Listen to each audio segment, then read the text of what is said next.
Vamos agora a Brasília, já que nós estamos falando aqui da reta final do segundo turno, com o meu querido amigo Genésio Júnior no Conexão Brasília.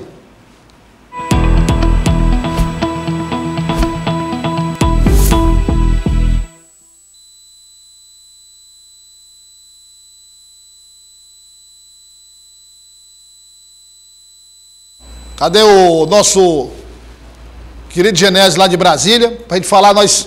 Tá aí nosso Genésio Júnior. Genésio, um grande abraço, prazer receber você aqui mais uma vez, nesse nosso encontro semanal, nessa quinta-feira. Coloca na tela aí o endereço do www.politicareal.com.br, que é o site que o Genésio faz parte, que o Genésio é um dos editores, que é um site especializado, como o próprio nome já diz, em política.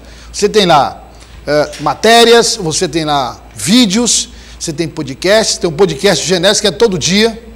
O Genésio grava um podcast sobre política todo dia, é reproduzido em mais de 150 rádios do Brasil. Então, é importante o conteúdo lá do Política Real. Ô, Genésio, é sempre um prazer ter você aqui. Obrigado, Douglas. É sempre um prazer, seja bem-vindo. Ontem nós tivemos uma longa conversa aqui, longuíssima, com o senador eleito Wellington Dias, onde nós falamos um pouco sobre a eleição estadual, mas nos concentramos muito na eleição federal. O senador eleito trouxe bastidores da campanha do ex-presidente Lula, como se deu a decisão da divulgação da carta aos evangélicos, as estratégias, as últimas estratégias. Tivemos ontem aqui, no bom sentido, claro, uma espécie de cabo de guerra entre os vereadores Edson Mello e o vereador Dudu, um defendendo o Lula, outro defendendo o Bolsonaro. E hoje nós... Dois experientes, né? Os dois experientes. Exatamente. E hoje nós conversamos aqui com o deputado federal eleito Júlio Arcoverde, do Progressistas. Como diz meu pai, o Julinho. Exatamente, Julinho. Então, o deputado Júlio Arcoverde confirmou que vai ser uma federação, quer dizer, se falava muito, Genésio, em fusão do Progressistas com a União Brasil, né? Então, ele disse aqui, textualmente, que não será fusão, vai ser uma federação que vai ser oficializada logo após o segundo turno. Vai ser a maior bancada do Congresso Nacional, é a federação entre a União Brasil e também o Progressista. Mas com o Genésio, eu quero começar falando de Câmara Municipal, obviamente, de Câmara Federal. Arthur Lira convoca líderes partidários para a noite do dia 30 de outubro. Olha aí, o presidente da Câmara convoca líderes partidários para a noite do dia 30 de outubro, para dar apoio a quem vencer a eleição. E diz que o orçamento é do Congresso. Agora eu quero usar e abusar da experiência do meu amigo Genésio para traduzir o que é que significa isso, Genésio. Como a gente diz aí, boa tarde a Douglas, a você, a todos que estão conectados com a gente. Um abraço a toda a equipe aí que nos ajuda nesse trabalho de todas as quintas-feiras. Bem, Douglas, a gente tem uma expressão aí no Nordeste que diz assim: quem fala assim não é gago. É isso mesmo. Eu estava lá, foi um dos principais acontecimentos para nós que fazemos aqui o dia a dia do Congresso Nacional. Ontem, o presidente Arthur Lira deu um tempo aí nas questões nacionais e foi participar da reunião de boas-vindas que o União Brasil, que não tem nenhum representante aí do Piauí, né? Não tem nenhum deputado eleito federal que eu me lembre eleito pelo União Brasil, mas ele estava lá, participou dos boas-vindas aos parlamentares, os reeleitos e os novos do União Brasil. Até por conta disso aí que você acabou de falar, Douglas, do que o Júlio falou, né? De que vai ser criada uma federação, né? Então a boa relação entre o comando dos dois partidos já é uma tônica, já é conhecido, né? Eles estão mesmo alinhavando os últimos detalhes dessa federação, que, entre outros objetivos, é se impor como o grupo político mais importante no Congresso Nacional, especialmente na Câmara dos Deputados, né? Seja qual for o presidente eleito. Isso ficou claro ontem com o Arthur, com o presidente Arthur, eu até conversei com ele disse, claro, Genésio, essa minha declaração sobre a democracia é óbvio, é comum, não há nem o que se discutir, né? Então, interessante que ele fala isso num dia em que o presidente Bolsonaro, que ele apoia, no mesmo dia, ontem, né, ele, numa live para o antagonista, né, que se reaproximou um veículo que era muito sintonizado, surgiu, né, a partir de insights information, ou seja, de informação privilegiada dada para o Sérgio Moro, né, que foi um site que surgiu basicamente assim, as pessoas não conhecem o jogo dos interesses do poder e da política, mas o site antagonista surgiu a partir de informações dadas para o Sérgio Moro durante o Lava Jato. E o site antagonista fez uma live ontem com o presidente, e o presidente Bolsonaro voltou a colocar dúvida, né, dizendo que o TSE, boa parte dos membros, trabalham por um candidato, ou seja, é aquele jeito que nós já sabemos do presidente Bolsonaro. E o presidente da Câmara, que é, na minha avaliação, um dos homens mais importantes da República, até porque controla quase 10 bilhões, pelo menos nesse ano foi 10 bilhões de orçamento secreto, foi 16,4, né? Mas uma parte fica pelo Senado e outra fica com ele, a maior parte fica com ele. E ele deixou claro que não tem essa história de discutir, não. Quem ganhar no somatório lá do batimento final do TSE no dia 30, vai assumir mesmo, e eles vão dar apoio abertamente a isso, ou seja, vai ser interessante imaginar, viu, Douglas, que o presidente da Câmara, com os líderes partidários, possam ir para uma festa de posse, posse não, né? Claro que não, o termo não é esse, mas uma festa de comemoração do novo presidente eleito. Inclusive, imagina só, Arthur Lira e os líderes saindo para dar apoio a Lula, né? Que eles, claro, boa parte deles estão dando apoio ao presidente Bolsonaro. Interessante isso, foi marcante, foi importante, né? Eu até conversando isso ontem com o Zé Maria do Pingo dos Is, que ele não estava sabendo, a Jovem Pan é muito sintonizada com o presidente Bolsonaro, ele me abriu os olhos, ficou arregalado, né? E na verdade é isso aí mesmo, né? Ele deixou muito claro que não tem essa história de duvidar, não. Eles vão apoiar quem quer que seja, ou seja, corre o risco, Douglas, dessa manifestação, certamente, vai se anteceder a um possível relatório que possa vir das Forças Armadas, né? Porque todo mundo sabe que as Forças Armadas estão sendo cobradas para entregar um relatório, como foi a auditoria, entre aspas, feita no primeiro turno, e não vai divulgar, diz que vai divulgar só depois do segundo turno. Porém, essa divulgação só poderá ser feita, certamente, depois da divulgação, né? Muito provavelmente a auditoria não pode ser divulgada imediatamente. Então, muito provavelmente só sairá essa auditoria das Forças Armadas no dia 1º, né? 31, né? Esse mês é 31. No dia 31, né? Na segunda-feira, enquanto que os parlamentares vão dar apoio ao eleito logo no dia 30. Então, isso é muito interessante, isso é muito importante, né? O Partido Progressista é o partido dos ministro-chefe da Casa Civil, que é bom a gente destacar aqui, que em hipótese alguma, em momento algum, apesar da lealdade que ele tem ao presidente Bolsonaro, em momento algum ele duvidou das urnas eletrônicas. Ele é um político profissional experiente, apesar de ser um homem de pouco mais de 50 anos, mas com mandatos desde os anos 90, quando ele tinha ainda tinha menos de 30 anos.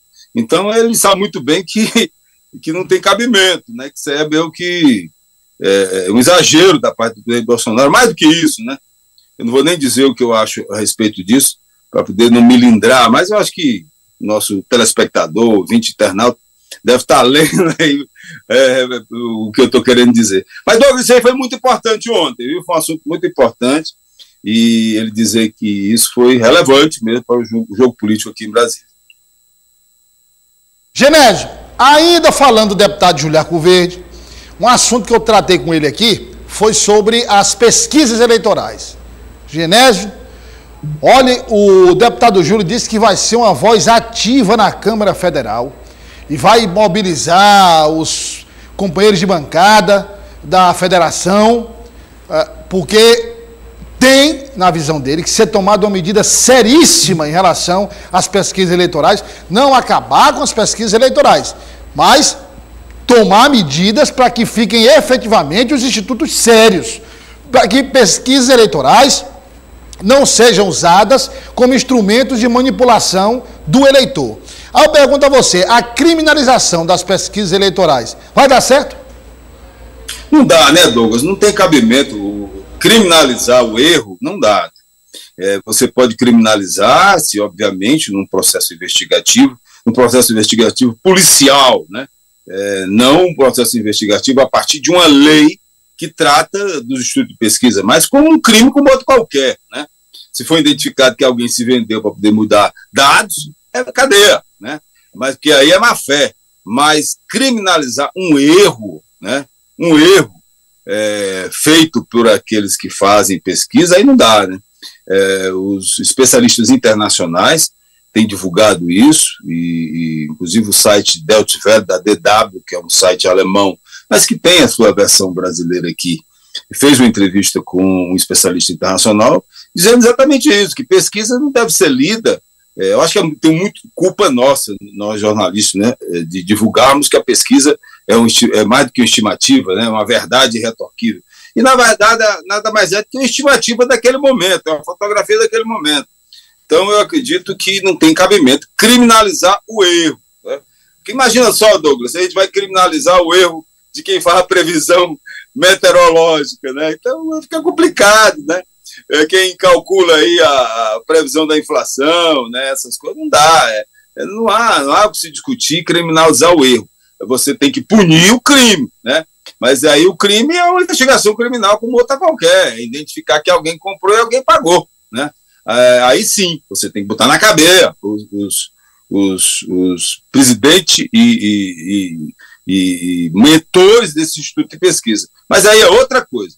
Eu avalio, Douglas, que esse projeto tem muito a ver com afogadilho, para usar um termo antigo, né, do momento. Mas certamente, quando a coisa parar, né, quando as eleições passarem, esse assunto certamente voltará. Inclusive tem um projeto que está há mais de 8 anos sendo discutido, voltou agora, né, foi anexado nessa urgência que foi aprovada para a Câmara dos Deputados, mas o projeto tem que ser votado das duas casas, Câmara e Senado. Essa discussão certamente não vai ser resolvida esse ano, né, Douglas? Essa é coisa para o ano que vem, com mais calma. Pode ser que a gente veja isso de frente, certamente, nas eleições municipais de 2023, né? Não, 24, né? 2024, eleição. É 2023 ou 2024? A próxima eleição municipal. Então, a eleição. 2024. 24. Falando disso. A eleição de 2024, isso aí certamente pode surgir, mas antes disso, não acredito. Não, eu também não concordo. Também concordo com você, René, acho que não. Vamos colocar de novo aí o politicareal.com.br para você acessar qualquer hora do dia. www.politicareal.com.br, que é o site que o Genésio é um dos editores, parceiro do Sistema O Dia de Comunicação, e você também pode e deve se informar sobre tudo que acontece na política brasileira. Está aí o endereço no seu vídeo. Para encerrar a nossa participação, Genésio, eis a pergunta de $1 milhão. Lula e Bolsonaro estão empatados? Pois é, né, Douglas? Aí dá para qualquer um, né? Se você for observar, os bolsonaristas estão empolgados com a pesquisa da Datafolha, viu, Douglas? Que eles sempre jogaram pé. Quem diria, né, Genésio? Um absurdo. Quem diria, né?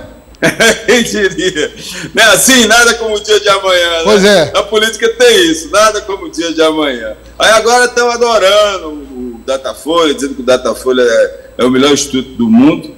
E, obviamente, eles têm que comemorar, sim, porque o presidente Bolsonaro, Douglas, vem errando de uma forma assim, impressionante desde o dia da Padroeira para cá, né? E mesmo assim, mesmo com os erros do presidente Bolsonaro, ele continua lá, crescendo um pontinho, outro pontinho, outro pontinho. E da mesma forma que o bolsonarismo tem que festejar, sim, porque se imaginava até que o presidente Bolsonaro, com os erros que cometeu, como o que aconteceu lá em Aparecida, aquela entrada dele lá, a forma como os apoiadores se comportaram, a forma como trataram mal padres, e depois veio em seguida, como o caso das meninas venezuelanas, e também a declaração dele contra, associando favelados e pobres, né, que moram nas favelas como criminosos, né?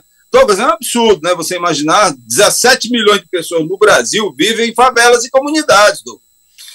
Se fosse um estado, essa quantidade de gente que mora em favela seria o segundo maior estado do Brasil, só perderia para São Paulo. Se eu não estou enganado, o segundo ou terceiro. Então, ou seja, ele errou, dando declarações desse tipo, e se manteve aí crescendo 2 pontos. Então, ele tem que comemorar sim, e ao mesmo tempo, o ex-presidente Lula tem que comemorar, também muito esses números, porque ele comete também muitos erros, ele faz uma campanha analógica, ele não soube enfrentar e lidar com a questão dos evangélicos, né? Ele se equivocou certamente na forma como ele está aproveitando a participação daqueles que declararam apoio a ele, ou seja, ele comete erros, como também comete o presidente Bolsonaro, e ele continua lá com seus 49%, né, 52% de votos válidos, ou seja, ele meio que não se moveu para baixo, né? Ou seja, os dois têm o que comemorar, tanto o ex-presidente Lula como o presidente Bolsonaro. Eles têm muito a comemorar o resultado dessa pesquisa. Deveremos certamente ter outras, né, durante os próximos dias. Essa do Datafolha normalmente era divulgada hoje, quinta-feira, mas foi divulgada ontem, né, foi interessantíssimo que isso surgisse, e os dois têm que comemorar. Agora, Douglas, na verdade, o que nós temos que ler dessas pesquisas, também saiu uma outra pesquisa do IPESP e da Quest, né, que são os institutos que chamam mais atenção. Saiu também um da CNT, que é um instituto que eu dou muita atenção a ele, porque ele teve um cálculo muito próximo do que a gente viu no primeiro turno, né? Não saiu até agora, nesse segundo turno, nenhuma pesquisa da FSB, né, que é uma instituição importante aqui, ligada à qualificação e consultoria. Não saiu esses números, e o que a gente pode entender, Douglas, e aí sim a gente pode começar a imaginar que o quadro pode mudar de parte a parte, ou tanto o Lula aumentar, como o Bolsonaro colar nele ou até ultrapassar, né? Que é exatamente roubar votos, Douglas. Eu venho alertando para essa questão. O político não gosta de dizer que a gente use esse termo, né? Roubar. Mas a verdade, Douglas, é que eles vão ter que começar a roubar votos, viu, Douglas? O Lula vai ter que roubar voto de Bolsonaro, mas especialmente o presidente Bolsonaro vai ter que roubar voto do ex-presidente Lula. Então, a partir do momento que um ou outro consiga roubar voto, aí sim a gente pode dizer que o quadro se encaminha para uma definição. Mas enquanto isso não acontecer, a gente vai ter que ler esses números como eles estão aí, né? O ex-presidente Lula na frente ainda e o presidente Bolsonaro fungando no cangote, né, Douglas? É aquela história, que o Lula fica olhando pelo retrovisor, que tem gente atrás. Genésio, e aí, nós vamos para a semana que vem, já a semana decisiva, a participação do Genésio na quinta-feira vai ser a participação também decisiva, porque aí nós já estamos bem ali né, 72 horas da eleição, aí nós já teremos um quadro mais aberto, assim... Então, mais confuso ainda. Pelo menos um quadro mais confuso, exatamente. Mais confuso do que já está. Mais confuso ainda, com mais dúvidas, viu, Douglas? Exatamente. Até porque na sexta-feira tem um debate lá da TV Globo, né? Pois é, e aí... Também pode ser decisivo. E aí o debate da Globo, da sexta-feira, que é da noite para madrugada, de sábado, pode fazer uma mudança, pode influenciar, porque é o último debate. Então pode mudar. Sem dúvida. Então, quer dizer, olha, tá aí, www.politicareal.com.br, para você acessar a qualquer hora do dia, da noite, da madrugada. Pai, sempre digo que você está sem sono, você fica ouvindo aquelas músicas, né? Isso não existe mais. Aquela música que você ouve no carro e aquela lá quando você quer ouvir. Na verdade, você deitado ali, você pode pegar o Política Real, por exemplo. Eu faço isso, sabia? À noite. Política Real, você vai lá, pega o celular, clica no podcast, né, Genésio? Bota no ouvido ali, fica ouvindo ali e tal, se informando do que está acontecendo, os comentários, passa de um para outro e tal. Então, uma leitura leve, uma leitura de bastidores importante. Faça isso, acesse. E, Genésio, prazer, meu amigo. Mais uma vez, uma honra ter dividido. É uma honra ter dividido a tela com você. Quinta a gente está de volta. Semana. A semana está acabando amanhã, né? Bom final de semana aí para todos. Para você também, um grande abraço, até a próxima quinta.